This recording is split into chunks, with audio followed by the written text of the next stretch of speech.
All right, what's up? We're in eastern Tennessee. At least to start this off, we're going to move around a few different spots. But this is a cemetery, Oakview Cemetery, I think. And we're going to check out a headstone here, see it from behind. The main thing I thought was cool on the back there at the bottom, this must be stuff the guy's interested in. It's South Carolina flag logo there, but at the bottom is a logo for Atlas Obscura, which is cool. I think the guy must be a fan of roadside attractions. He's not dead yet. It is a real grave, real headstone, but the guy's not actually buried here yet. But it's a Mountain Dew, 6-foot tall Mountain Dew bottle. Mountain Dew originated here in eastern Tennessee back when soda was a regional thing. See a little bottle opener there on it too. It was sold to a bottling company in Marion, Virginia, and Pepsi bought it from them, from I think the Tip company, Tip Bottling, TIP Bottling, and then took it when Pepsi got it, took it nationwide and then worldwide, I guess, to what it is today. But it used to be more of a hillbilly thing, Mountain Dew, moonshine, make that connection there. The guy on there, the mascot, I guess, was it Hillbilly Willie? I think was his name, or Willie Hillbilly, something like that. And tickling your innards, like the gravestone says here. That was their logo back in the day before they kind of got away from the hillbilly thing. Now it still sort of has redneck vibe, but different than what it originally had. This felt like a good starting point for where we're going to head next, which is New Bern, North Carolina. They probably say New Bern, North Carolina, I guess. I don't know. But that's where Pepsi originated from. There's a pharmacy there we're going to go check out. Something that just coincidence was going on, like across the street from the pharmacy, was some like Revolutionary War band playing some music. So we're going to check it out first and then get over to the pharmacy.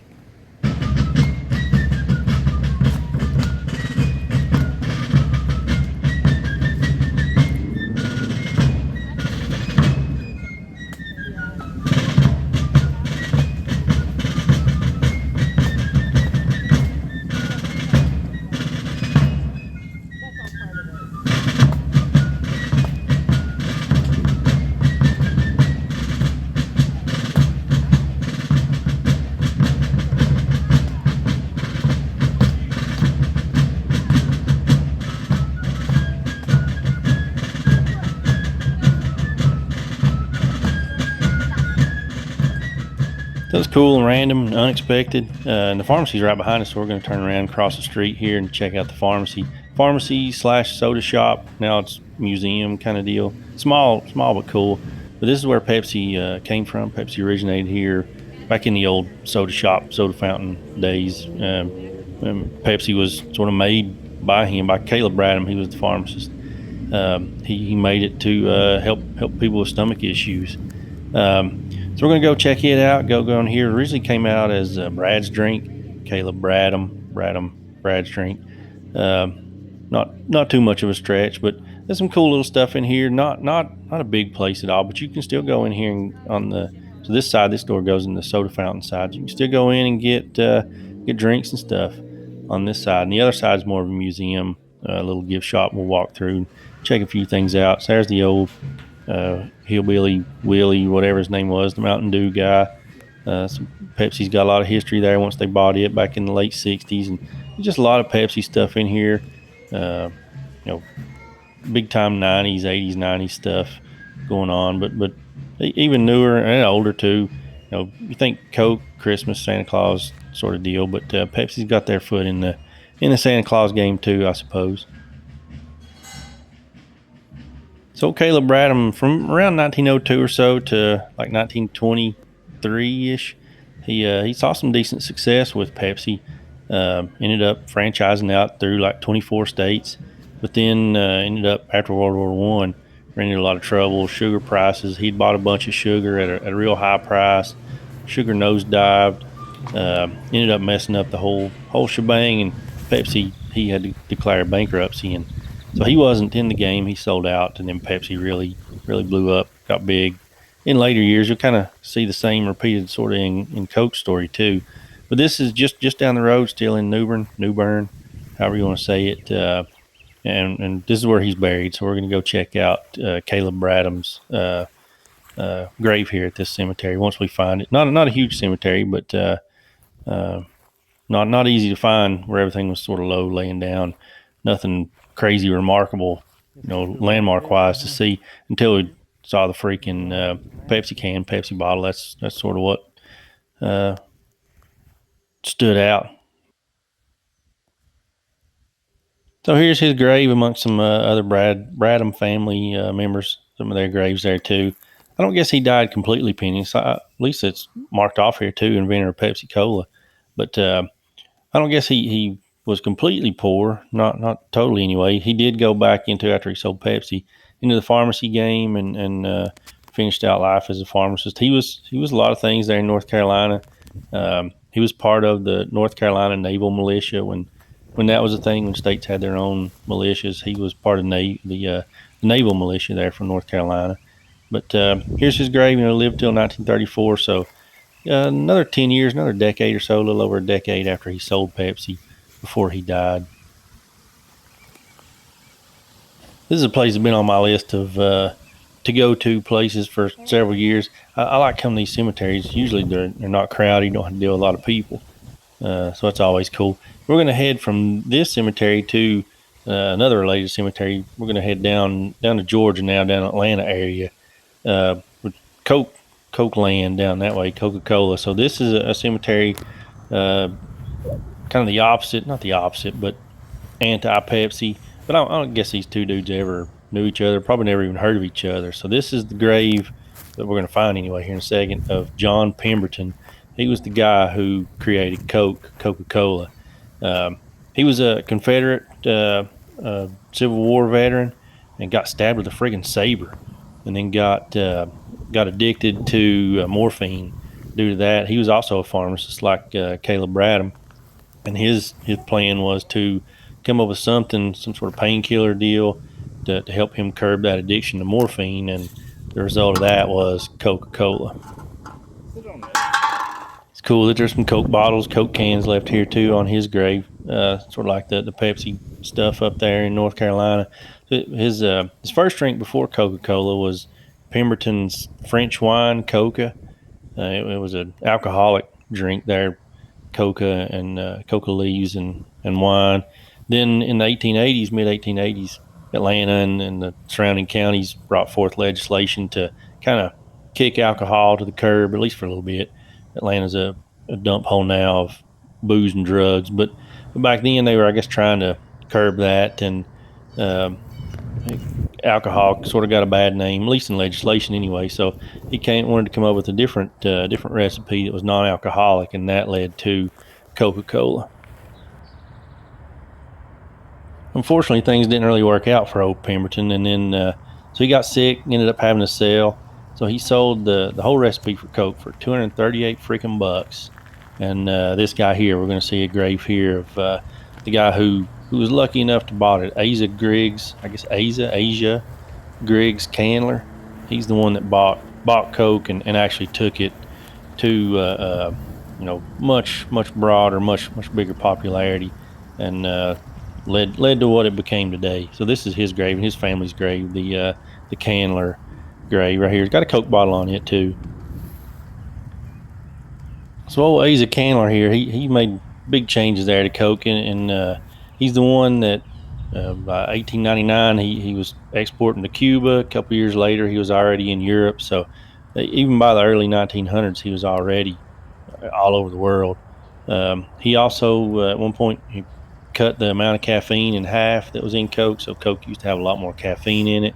Of course, the old story, everybody likes to think they're geniuses for knowing Coke originally had cocaine in it, sort of, I guess, kind of. But he by the time he took it worldwide, like 1903, he had already removed the for the main recipe, he removed cocaine elements from the coca leaves and was selling that to pharmacies. So that was not a part of Coke, not worldwide Coke anyway. This is over in Atlanta, away from the cemeteries, the world of Coke. So kind of compared to the museum there Pepsi's got, which is cool, this is a much bigger deal. I won't say better, but it's definitely cool. There's some lame elements here going on that I'm not a big fan of, but overall it's cool. starting out going in here, if you could just go in here and look at stuff on your own, that would be awesome. But of course, they got to ruin it. You got to go in here. You got to listen to somebody do their whole Pee Wee Herman at the Alamo speech. Uh, and if you could just look around at everything, that would be just, it would be a 10. But as it is now, gosh, 2 maybe, at least for this first part, the first half of the whole tour here, before you can finally kind of get away from everybody and do your own thing. Looking around at all this stuff is awesome, but I don't want to hear your crap stories and your fake jokes, and not put any of that on the people who actually do it. It's their job, but whoever made the decision for that to be done. So first time I came to Atlanta 20 years ago or so now, it's got to be at least 20 years ago, I came to the world of Coke, and I don't remember everything about it, but I don't remember that kind of junk. But once you get to this point, if after you listen to the little fake jokes and stuff, you go watch a Coke propaganda film. It's less than 10 minutes, but serves no purpose at all. Once that's over, and you can kind of go in here, things get a little better. We're going in here first thing in the morning, so it's less crowded, which is much better. I'd hate to be in here with packed full of a bunch of people, which I'm sure it gets that way. Going in here, the vault where they keep the secret recipe is kind of overplayed and probably not real. I don't know if the vault that we get to back in here is the actual real recipe. I'm guessing not. Probably all for show. But yeah, it is what it is. Seeing the history stuff is cool. There's another part on over here that's going to be a little better for that sort of stuff too, but it's still cool in here. There's old Asa Candler, the dude who bought it from Pemberton. There's some pictures and stuff of Pemberton in here too. They get a little lame, acting like there's Pemberton right there. There's some real creepy pictures, Photoshop pictures of him with like his finger over his mouth and doing the whole shush thing, which is real cringy. But in here, supposedly anyway, the vault to the secret formula. I don't know if that's real and this is legit or not, but you got to sit, or not sit, you stand while they do some more weird propaganda sort of deal, and then screens fade away and the vault is back there. So it's kind of cool, but maybe a little too showy, a little too long too. But you know what? Even though it was too long, if I had to stand through it, you can sit here and watch it too.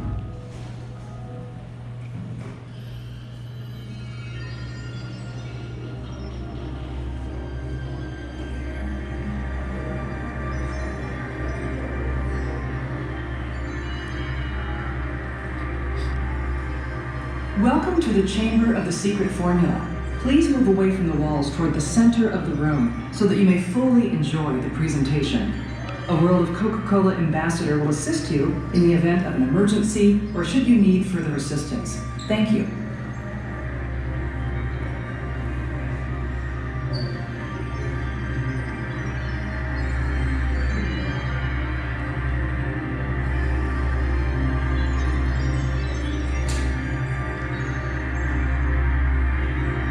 At the heart of Coca-Cola, there is a secret, protected for well over a century, known only to a few.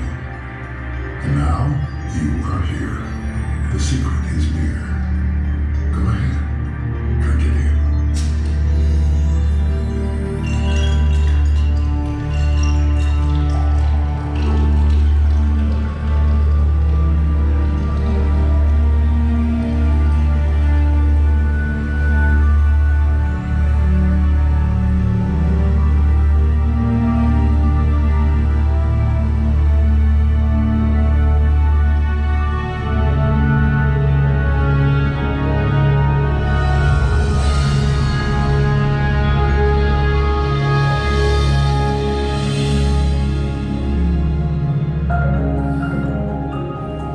Formula for the most deliciously different taste the world has ever known. A secret formula for all that is, was, and ever will be the heart of Coca-Cola.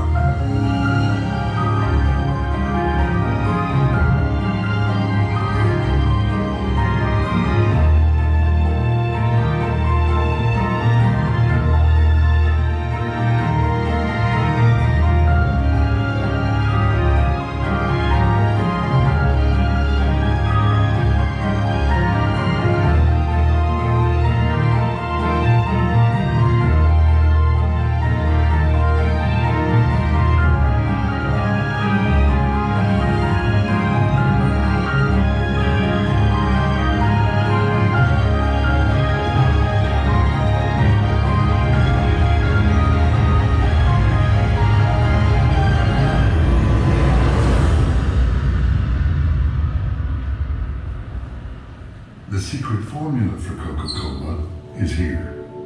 So share a Coke. Be part of the magic. We'll keep the secret. Because keeping the secret ensures that the magic lives on.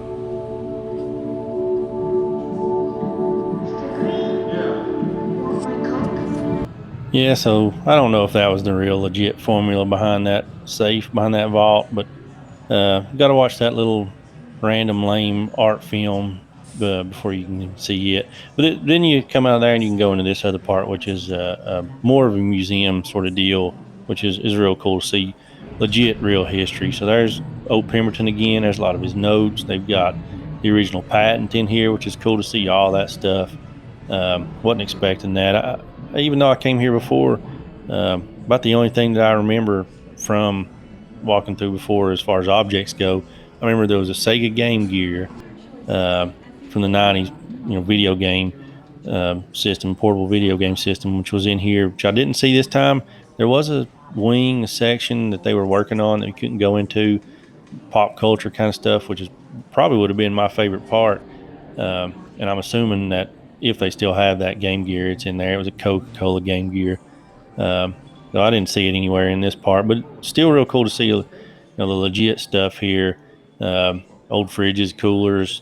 That truck, that delivery truck, that yellow truck was cool. Before Coke had settled strictly on red and white, they used some yellow there too, which was cool. A lot of old vending machines in here, which I dig. Cans and bottles. It was cool to see all that stuff.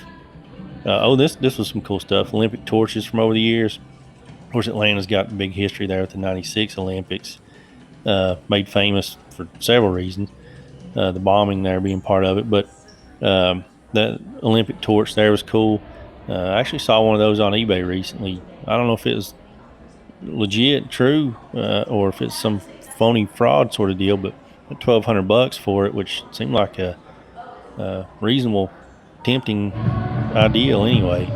But this is back out in the main part there. When we first got here, it was pouring rain. When we finally left, it chilled out some. But this is a part I remember, but I remember it being totally different in my head.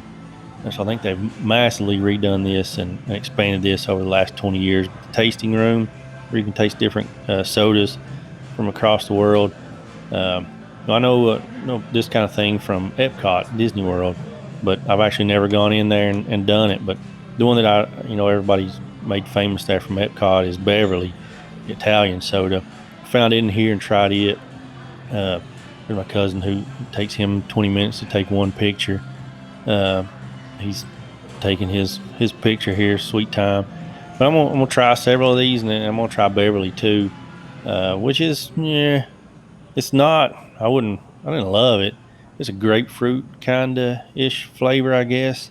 Some of these were okay. Some of them were pretty good. Beverly was not one I would want to drink on any regular basis or even ever again. There it is. But cool to try once anyway. Pretty pungent, pretty strong. But cool to try it. Maybe I'll try it next time I go to Epcot. I've never even gone into that building there, Club Cool or whatever they call it. All right, that's it. I'm gonna try a couple of these, and we're gonna get the heck out of here before the crowds start pouring in.